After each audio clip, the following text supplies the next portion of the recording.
Okay, I am 3 planks into the second planking now.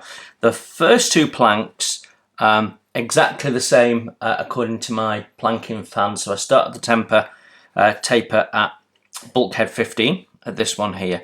The third one, we came back and started at 14, and you can see what's happening. I've got a really nice looking, gradual, even plank that runs all the way.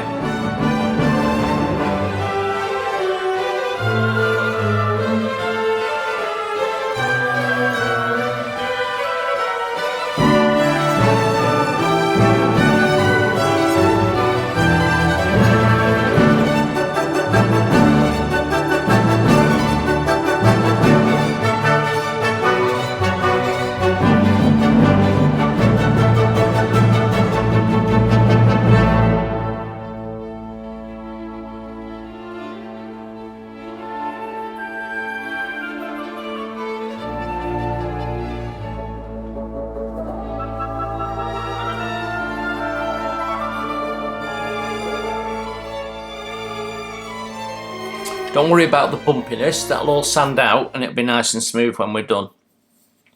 But what we're doing by following the planking fan, we're slowly, gradually extending that taper so that we don't have to narrow this too much and it all looks natural. So it's a much better approach than what we were doing on the first planking when we were just sort of waiting for the plank to naturally cross over. I always think that's a bit of hit and miss because you've got your thumb and you're pressing it up and you don't know whether it's natural or whether you're creating it and so on. So I think this works better personally. I like to use a planking fan. It's not for everyone. If you want to prefer to do it the way we were doing it at the first time, then you can do that.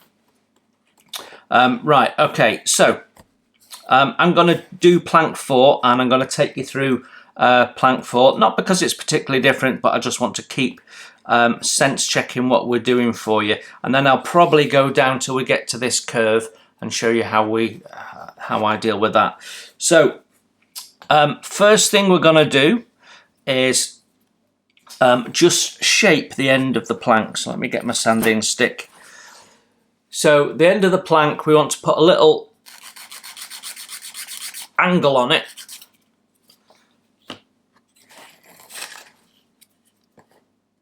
And then just test that it fits. Now the reason we're putting an angle in is because we're not coming straight out. We're not coming straight out like that, which is square. We're actually angling down a little bit. So we're just putting an angle on it to help with that. Okay, so we can see that's going to work, and we've test fitted it to make sure that it fits in okay. If it doesn't fit in, you can thin the inside of the plank down a little bit. If it's still a little bit tight, don't sand the outside, sand the inside so that the outside looks nice and even and is leveling up. Okay, so we've done that. As I look at my planking fan, it's telling me that plank number 4, we start the taper at bulkhead 14. So with that in, I can just push it around there like that and start my taper there. And I know that at the end bulkhead, we're aiming at 2.5 centimetres. So we can now move that out of the way for a sec. Get myself a rule. I'm putting a rule next to it because it just gives me a level surface. And then from the bottom, I'm measuring 2.5 up because this is a 4mm plank. So I mean, you could measure 1.5 down, whatever works for you. 1, 2.5. Okay, and then what we're going to do is find that mark that we made for bulkhead 14.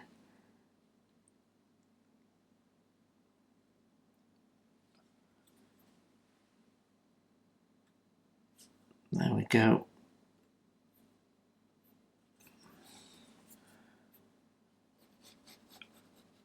Draw yourself a line. Now you can cut this with your knife if you like, as we did in the first planking, or you can, whichever way works for you. For me, sanding it creates dust and stuff, and we don't really want that, so I'm quite happy to cut it with a knife.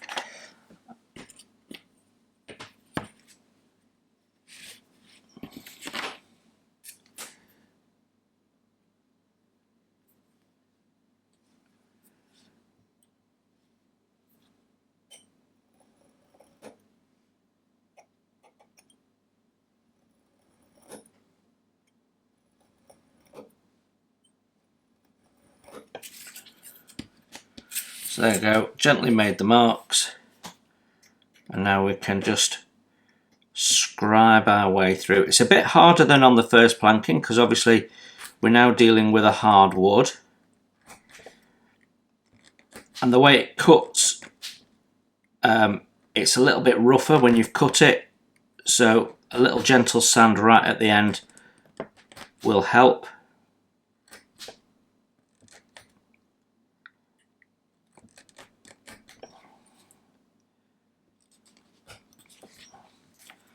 There we go, cut that off, and then that minimises how much sanding we have to do, and then we just straighten that edge up.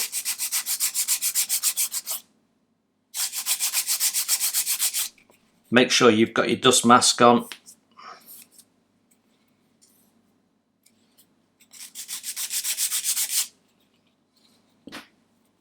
Okay, so we've got a nice level even taper, and we can now put that in our water bath. And while that is soaking, there is nothing stopping us preparing the next plank. And get yourself a little conveyor belt going. So there we go, and this will be plank 5, and it's exactly the same as the last one, so we're going to 14. So I can be cutting that while that one's soaking.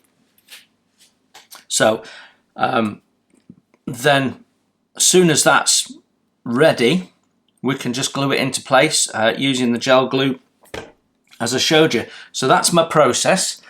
So we'll keep working through that, and then I'll come back to you when we've got something a little bit different or of note to talk about. Right, I am 7 planks in now, and this is the point where I want to re-measure these gaps and recalculate the last bit. But what I want to do before I do that is I want to put this bottom plank in so that we have a nice straight edge going back up. We know from our planking fan that between this plank, number 16, and plank 15, we're going to be putting a wedge in. And we can see it's obvious now that that's what we're going to need to do. So here what we want to do is shape it so that it fits nicely to the curve of the keel going into the prow there. So all I'm going to do is just sand a bit away, test fit, and keep test fitting. So that's way too much I've taken off there. Let's bring you in a little bit. If I get you into shot better. So we just take a bit off the bottom there.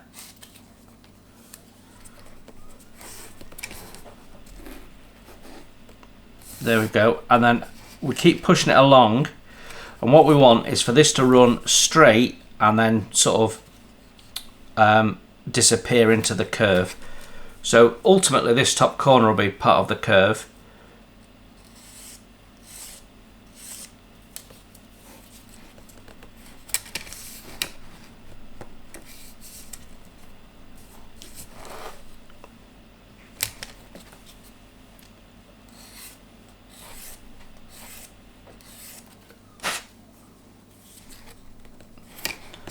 and we just keep doing that and test fitting until we've got what we want.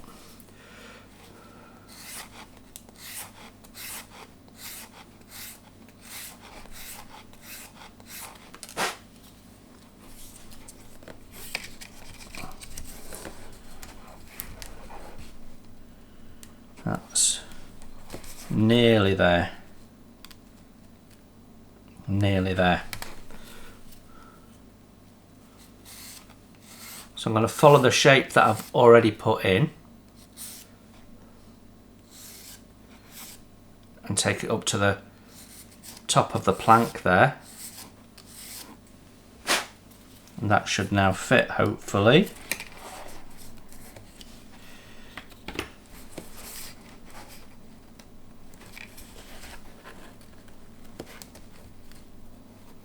No, slightly off. So keep doing that and correcting it until it fits.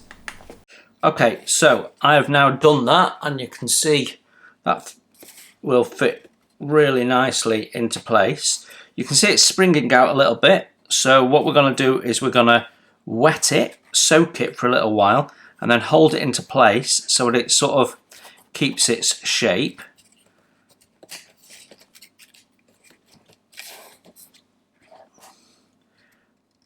Because we are going to have to put a little bit of a twist in there for it to fit.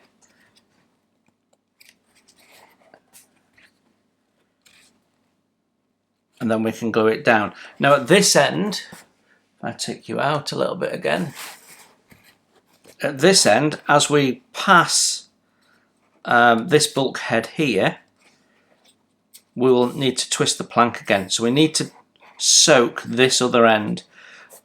So to be able to soak further up, what I'm going to do is I'm going to trim the plank now so that it's shorter.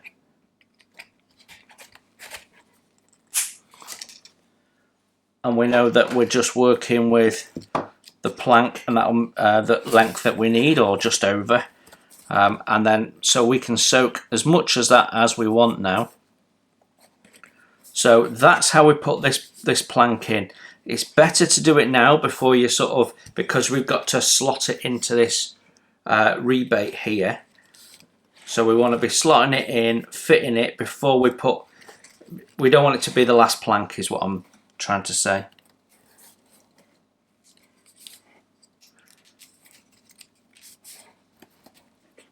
There we go. So I'm happy with that.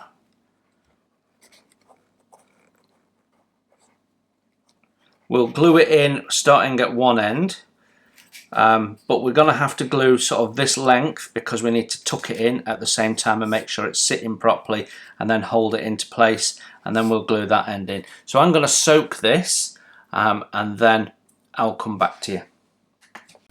Also, it's a good idea to rewrite your numbers before you cover them up.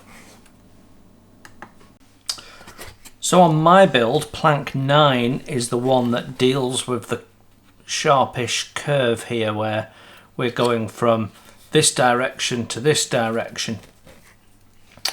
And the way that we're going to deal with that is to soak this end of the plank as well as the bow end of the plank. So we don't really want to cut this one short, because what we want to be able to do is apply pressure like so to hold it down while the CA glue grabs. But we do want it to be damp enough to be able to push it and conform it to shape. So we've soaked it up to about there, we've pressed it down into shape. The glue grabs more quickly because the plank is wet, and what we've done is applied pressure there. We haven't needed to clamp it, applied pressure and squeezed the plank in, and then just checked visually that it's making full contact, which it is. So we're going to leave it like that for now. You can see it's firmly in place, and when we put the next plank in, that'll just strengthen it again. So then we'll be able to trim that off, but I'm going to just leave that like that for a minute. This plank that we put down earlier on, we're able to go and trim that now. So better to do that as we go. Then we've only got minimal cleanup to do. It'll be harder to do it later. Oh, there we go. Okay, so that means we can carry on with our planking up to this plank that we've put in here at the keel here. So just a few more planks to go, and then this side is done. When it comes to sanding the second planking, there isn't really much to say. Don't be tempted to do it with a coarse grit, because then you're going to have the problem of trying to sand out the deep scratches that coarse grit makes. So I would go with a medium grit, sand it into shape, and then when you're happy with it, that it's all nice and smooth and you can run your finger over it and not feel any steps, then just go over it with a fine wet and dry, and get it to a point where you're happy it's ready for painting. Now if you do have some gaps and you want to fill them, then we can do that. So I'll see if I can find some gaps and then I can show you how to do that. So with our planking being given a first sand, we're now ready to do a little bit of filling. What the first sand does is let us see the hull properly, having evened everything out, and now it's really down to the choice of the modeler how much fiddling we do. So some people are going to want to fill this, sand it, fill it again, sand it until it's absolutely perfectly smooth, and it looks like it's a plastic hull. Other people, like me, prefer to see some of the witness of the planking. So I'm not going to overdo the filling. What I am going to do is I'm going to fill little areas like this where we've got little holes here and little imperfections, and where the gap's a little bit wider than I'd like it to be, we can fill that and sand that down. So yeah, that's the plan. Anything that looks like an imperfection or a gap that's larger than we want it to be, we're going to fill. So we're using a wood filler for this. It's important that you use the right filler, because wood's a relatively soft material, and if you put the wrong filler in, like for example you use milliput, then that's harder than the wood and you'll constantly be sanding the wood away around it. So you need a wood filler which is fairly soft for filling the gaps. There's all different types. Some of them are water based like this, so you can actually add water to them and turn them into a paste, and even fill the wood grain with them if you wish. So once you've got your filler, I'm going to use this little trowel for putting it on, and then I've got a cocktail stick for working it into gaps and the like. So we're just going to take small amounts at a time and push it down into the gaps like so. There's no need to have lots of excess, because that just creates more sanding work really. So we've got some quite small gaps along the edge of the prow there, and we'll just work a little bit of filler in.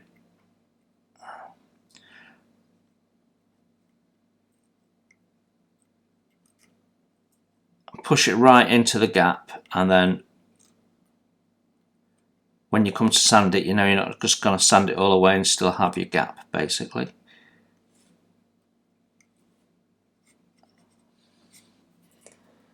Let's get you in a bit closer so you can see what I'm doing. So you can see there, I mean I can wipe this with my finger now, and you can see we've filled that gap quite nicely. So there's a little bit of a gap there.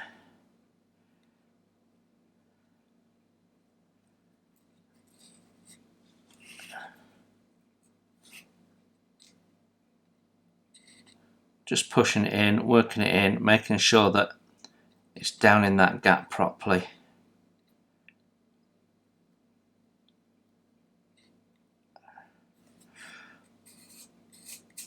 Now you can, if you want, you can fill the areas around the tabs so that they're not visible when you paint.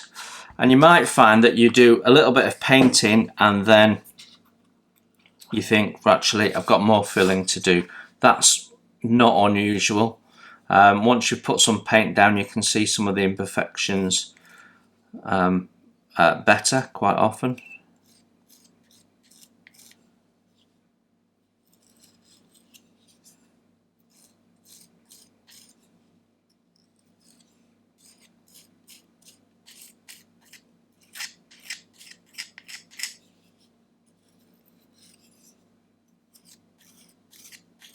There we go.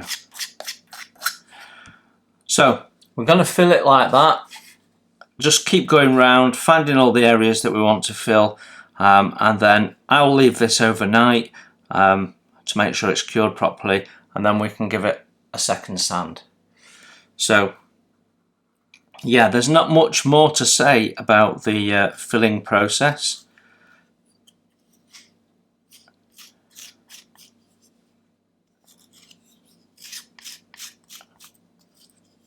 As you get a little bit better, the more you do these wooden holes, the better you'll get at closing gaps. And on the next build we do, I will show you a technique with pins that will help you keep those gaps closed up. But on this first one, I want to show you how to resolve some of the issues you're likely to come across.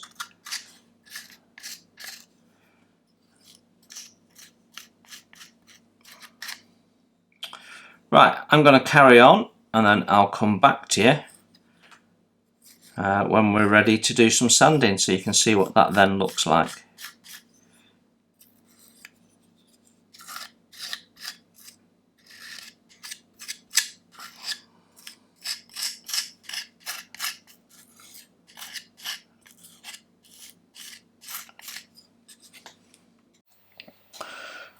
So with our filler now dry and hard, we can I've actually left this overnight. It's been probably about 8 or 9 hours since this was last laid down. So what we're going to do is we're just going to sand it back using a medium grit to start with, just to take it down to the wood level.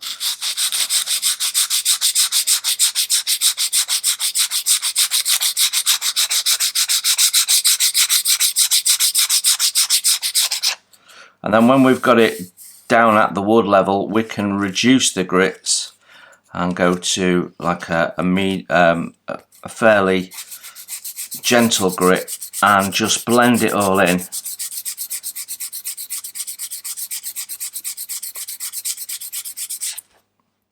So you get a nice smooth hull.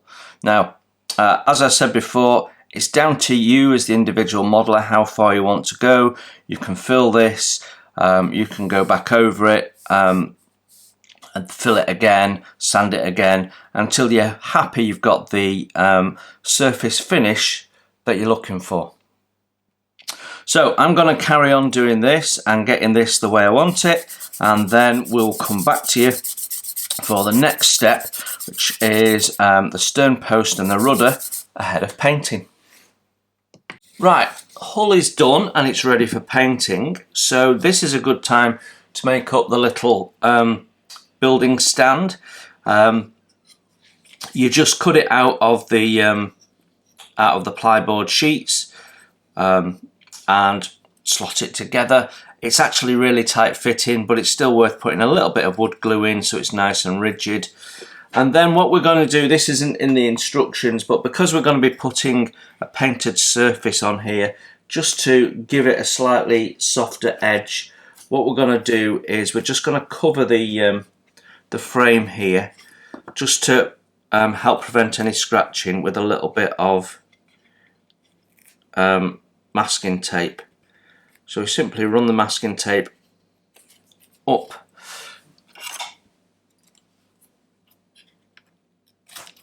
Trim it off, and then you might need to cut it in a couple of places just to get it to bend.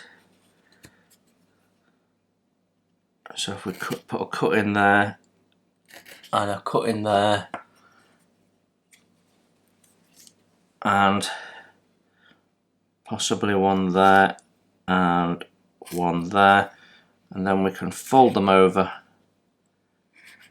like so. Now this isn't your final display stand, so it doesn't matter if it doesn't look attractive. All we're trying to do is protect the paintwork. You don't want to spend all that time painting the hull and doing a nice job to get it scratched off. So just a little bit of protection. Time to glue in the stern post that we made up earlier in the build. Make sure that you're happy that this is totally smooth, ready to receive the rudder, and I've also sanded flush the pegs here, and then we're ready to glue. This little bit here just hooks inside onto the deck there like so, and it glues in place like that, which then gives us this nice finish on the rudder there, ready for the rudder. So just a little bit of wood glue, we can put that onto the part, I think is the easiest way.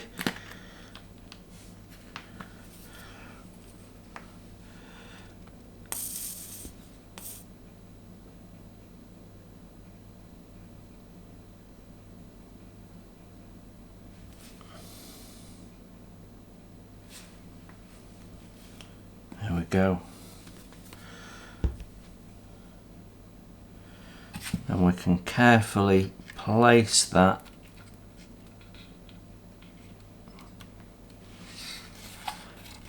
making sure that it's not off to one side and that it's nice and perfectly centered.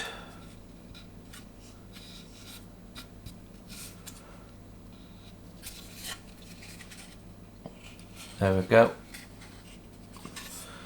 So that's our stern post in. So whilst that is drying, we can build up the rudder, which, as the instructions say, we're not going to attach, but as we're about to do painting, it makes sense to paint it at the same time. So let's look at that. So we have three parts to the rudder: a centre core piece and then two outer pieces with our nicely laser etched decoration on, depicting the construction of the rudder.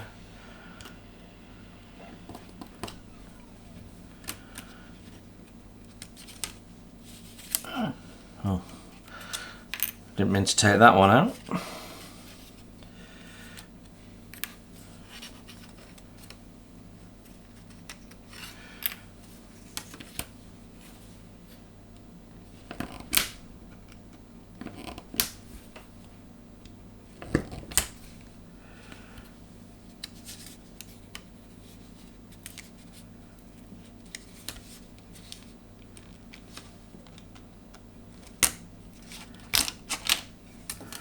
There we go, that's our rudder parts, and we'll put that to one side. I have a little box and I keep all the little loose pieces in, so if anything comes off we keep it nice and safe. Right, so clean-up of the rudder parts is exactly the same as we've done before. So just where there was tabs, just going to go in with a file. Make sure that's nice and flat.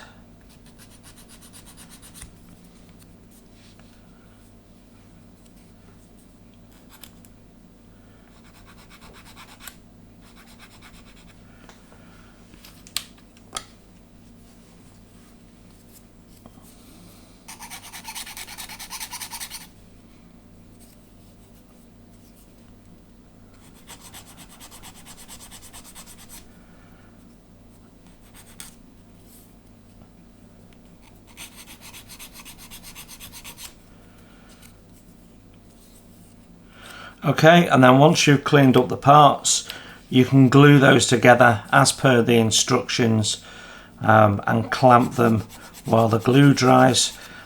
That just helps keep them in place and make sure that you've got a nice tight bond.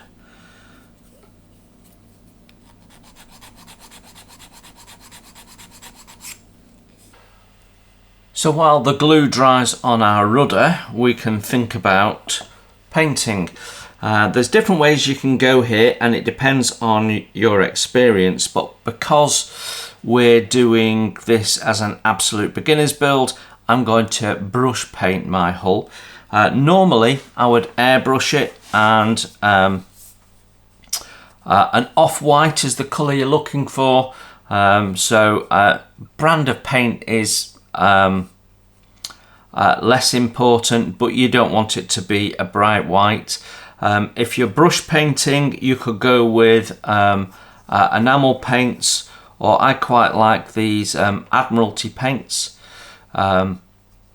You can thin this one with water, you can thin this one with white spirit. Both of them will brush very, very well. We've got no need to prime, whichever way we're going. You'll probably need more than one coat, whether you're airbrushing or brush painting, so bear that in mind. So the next thing we've got to do is to mask off the model.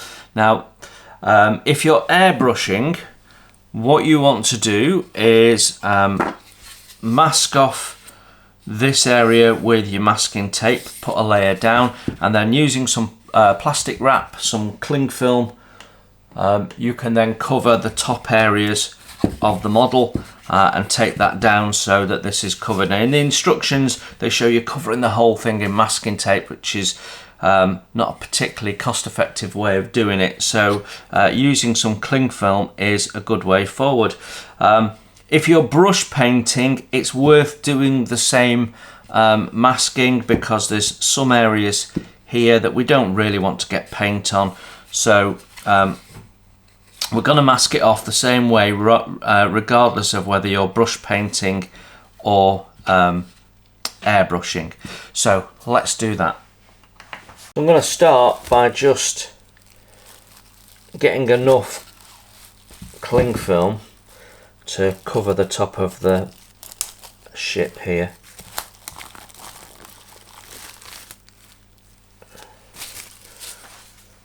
I use this method of masking a lot in all sorts of models, and it is a very quick and cost-effective way of covering up large areas. So next thing we need to do is tape that down. So we want a nice crisp edge with the tape, so we're going to just secure this a little further up the model.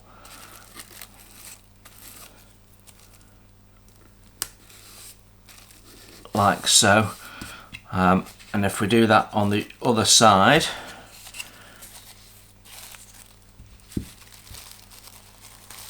so pull it over, and I'm just going to roll the cling film up.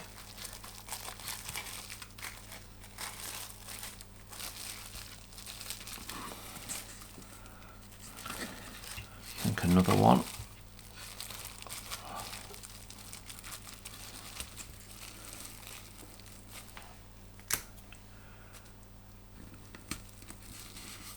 There we go, and then we can just go round and tidy it up, make sure that it's above our line that we want to mask off to, and then we'll mask the difference. We can cover the top of the prow there.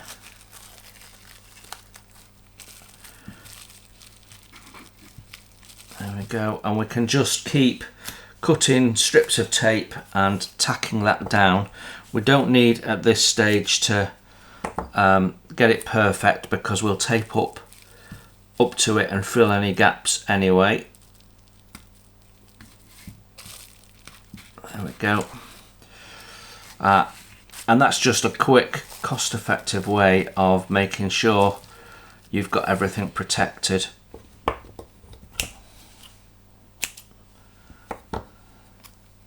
So I'm reusing tape that we actually used for protecting the keel when we were doing our sanding. So reusing tape, so always worth keeping your tape for little jobs like this, to be honest. So move around here now and make sure that's nice and tight. So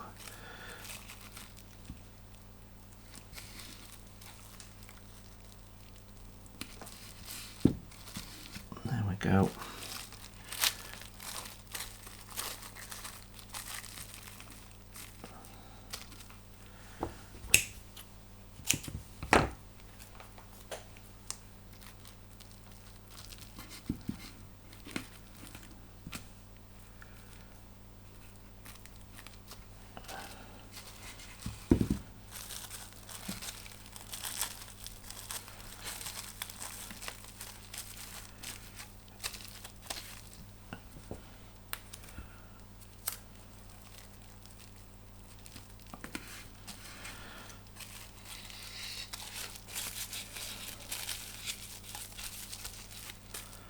Now all of this stern area will get covered, so we don't need to worry too much about that. We can just tack this down and leave it effectively.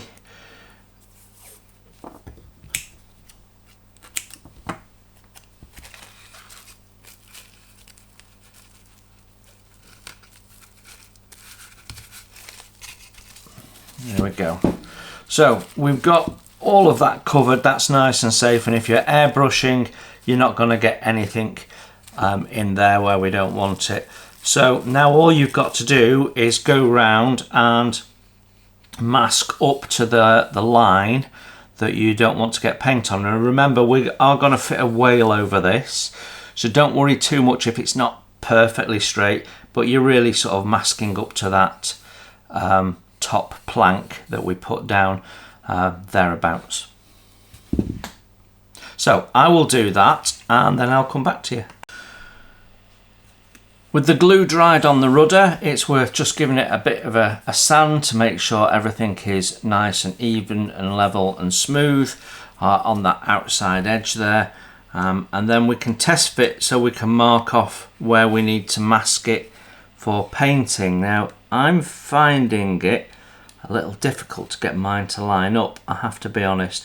So I can line it up at the top and then it won't go in on the middle peg, or I can line it up at the bottom and it won't go in on the middle peg. So I don't believe I've got any glue in there, but I'm just going to go in with my knife and just make sure there's no debris or glue in there. All feels okay. So I'll have another go. Yeah. So what we can do, because we've got a location pin at the top and the bottom, we can just sand a little angle on.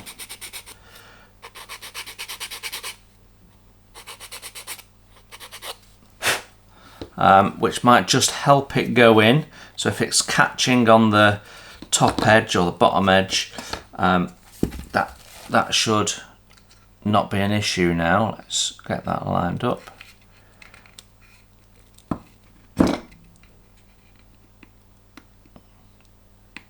Yeah, still not quite happy.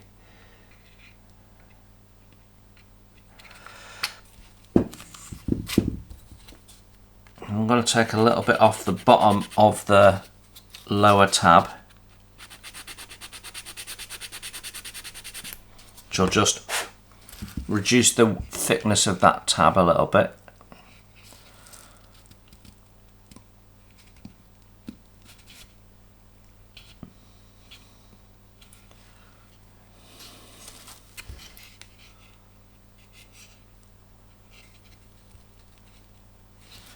Yeah, I think we need to do that on all the tabs. So I'm just going to,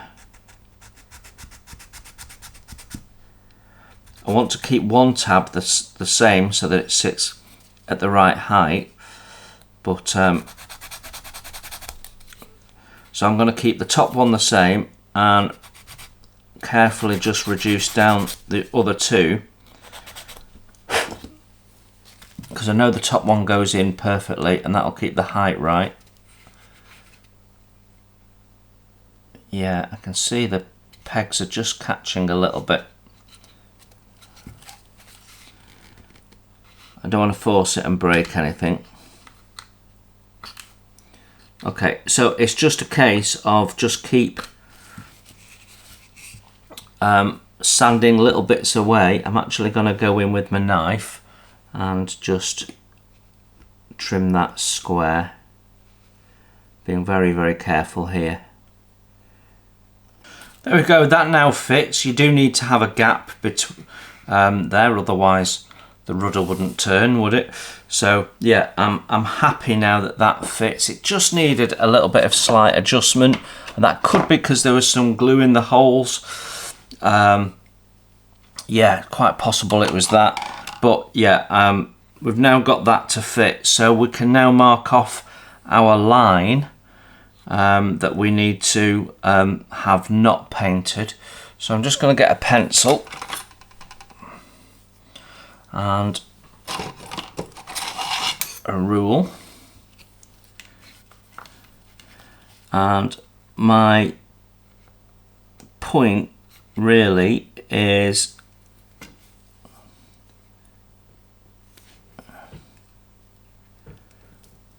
there. Okay, so I have my line there, and we will mask off above that and keep that nice and straight all the way around, and then we're painting the lower bit. Right, so I have some thinned down white paint, and the idea is to put several thin coats down and build it up. If you put it down too thick, you're going to lose some of this detail. And then if you look at the instructions, it tells you after a few coats to add the photo etch to that. So we need to have the coats nice and thin so we don't lose any definition in the build. And I'm just using a nice wide brush. Let's get the paint off that there. And we're just going to work it in so we've got a nice thin coat. So on this first coat, all we're doing is giving it a coverage. Don't worry too much about the look of it, because as you put more layers down and the colour density thickens, all the sort of brush marks will disappear. So you can see we can put paint down quite quickly.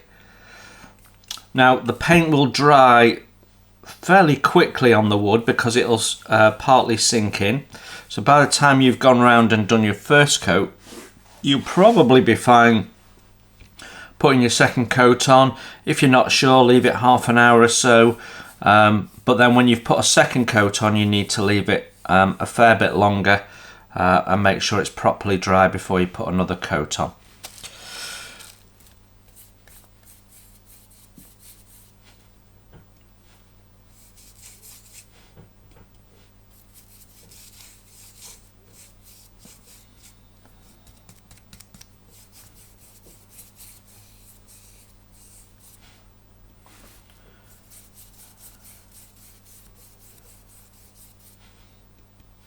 I'm going to assume that if you're airbrushing this, you know what you're doing.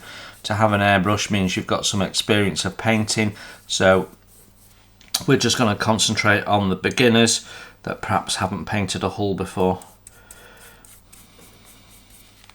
And we need to make sure that we get round to the back here and do the underside of the keel. Something quite therapeutic about brush painting though.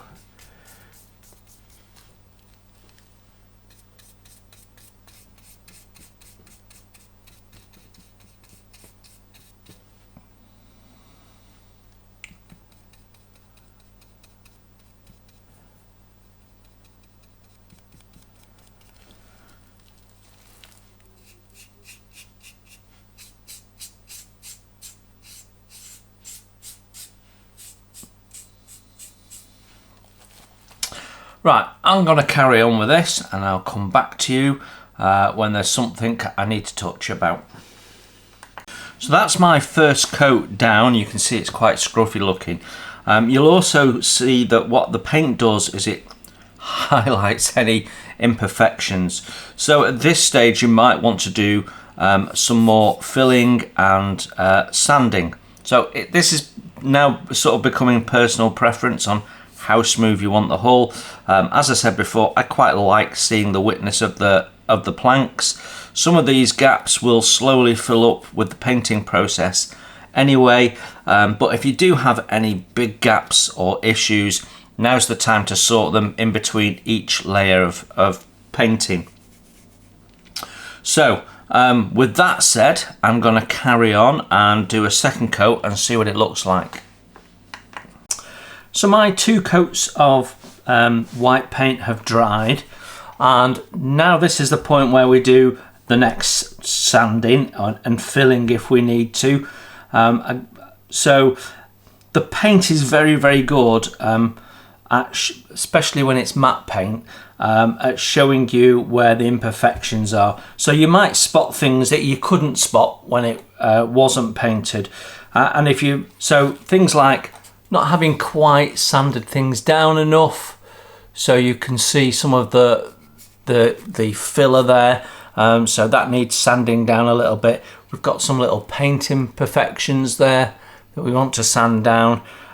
So it's just an opportunity to get things right, and then when we paint over that after sanding, we'll use a thinner paint again, so that we're gradually getting all the imperfections out. Now, how much you get rid of things like the witness of the planks is very much down to you and what you don't mind being visible and what you do. So yeah, but little gaps like that, like at the stern post, that's our opportunity to get rid of those and just make those micro adjustments. And we can sand these things out. So I've got 2 different grits of sandpaper here. I've got a 320 and I've got a 400. So I can use the 320 on areas where I need to do a little bit more work, like where I've got this little sanding witness, and we can gently rub that down.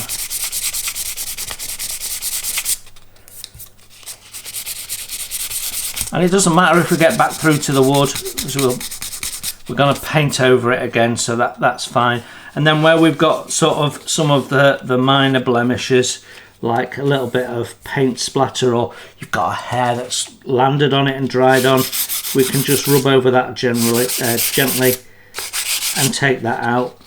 And then when you've done that and you're happy that everything's nice and smooth, go over the whole thing with the 400 and just take it all down just a little bit, get it nice and smooth, ready for your next coat of paint. So that's your next step. You don't have to watch me doing that. So just go round it anywhere that you think you want a little bit of correction work to make it a bit more perfect. Sort that out now. Then do the filling in the same way as we've done before. Do some more filling, let it dry, sand it back, paint again. So after you've done your initial paint, fill and sand, you should have something that looks a bit like this, which what you've basically done is you've used the paint, first painting, to highlight to you where you need to do any filling, where you need to do any building up. You've then sanded it all back, and you're ready to paint it again. And then when you've painted it again, you might find that you've still got some imperfections you want to get out. And the number of times you do that is down to you. It's down to how smooth and perfect you want to get it. I would encourage you to keep going until you're really happy with it. Now, under the normal run of things, I would be giving this another coat of paint, just one thin layer of paint, which will help me see any further imperfections. I'd do another fill where I needed to, using probably less filler because we've sorted some of it out, and sand it again. And then I'd give it another paint. Then I'd sand that paint level with very fine wet and dry, so we're lovely and smooth, and then we'd paint it again. When you've got to the point where the only thing left to do is finish the painting, that you're happy that there's no more sanding needed to be done, that's the point where we need to get to adding the hinges, I should say, I nearly said brackets, the hinges for our rudder. So that gets us to step 45 in our build instructions.